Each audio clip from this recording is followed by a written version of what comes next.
Cascade Hoops Talk, Billy D. Hey, Mitchell Fink, assistant coach here at Oregon Tech, just got the rivalry win over Southern Oregon, a team that you've had while you played, they broke your heart.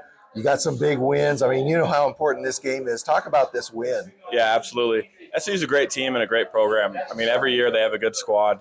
They compete and they come in here and they give us everything we can handle, and they did that tonight.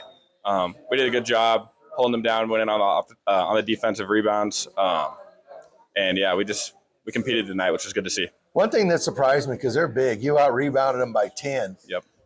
How'd you get the boards? I mean, how do you attribute that? Because they're bigger than you.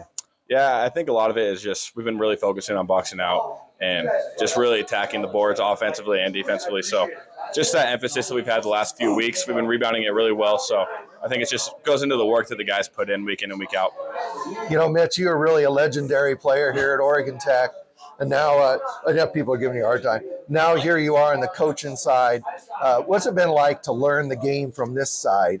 Yeah, it's different for sure. As a player, it's just you kind of just feel the game, and it's a little bit different. Now you're watching and trying to catch those little things. So it's just figuring out what to watch for, figuring out what to look for, and trying to help Coach Parnell see as much as possible and be as beneficial as possible on the bench as I can be. Since you moved over to the coaching side, what's been the biggest surprise to you? Man, you're like, man, I didn't know this. How stressful it is and how much it's on your mind because it's nonstop. Yeah, it is. I mean, recruiting. Yeah, I know you do a lot of recruiting. And, you know, speaking of recruiting, I know that you were really active in recruiting the Portland guys. Mm-hmm. Obviously, SC is redshirting this year. But Jackson Cooper, who's playing as a freshman, he's getting some really quality minutes. Yeah, I mean, all the guys that are redshirting are doing a great job, and the guys that are playing. So, like you saw Scotty Riddle last week up in Portland. He got 2 games that he was eligible for. He played, and he did a fantastic job. And then Cooper is just a stud. He's killing it every single week, getting better every single week. SC and Jared and Scotty Riddle on the redshirt side are playing really well, and they give us a great look in practice. And I think we have to attribute a lot of our success this year to those guys because they give us a good look every single week. Last question, I got to ask you, the depth this year I think is really, last year you had 6-7 guys a lot of the season.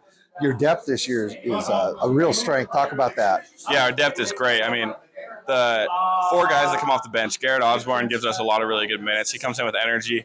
And then Elmore, Bauman, and Cooper, those guys, we have no drop-off with those guys. It's just unbelievable to see. When they come in, we just look a little bit different, but there's really no drop-off offensively or defensively. So it's really nice when we get in foul trouble to be able to throw those guys in, and we're just not missing a step. Evergreen's been playing a lot better in the last few weeks, and they've gotten some wins that, so we're just going to have to be ready for both teams. We're going to have to scout on both really well and just be ready for everything that they're going to throw at us because they got the talent to beat anybody in the league, and they're both coached very well. Thanks, Mitch. Congratulations on the big win. Thanks for giving me a couple minutes. Appreciate it.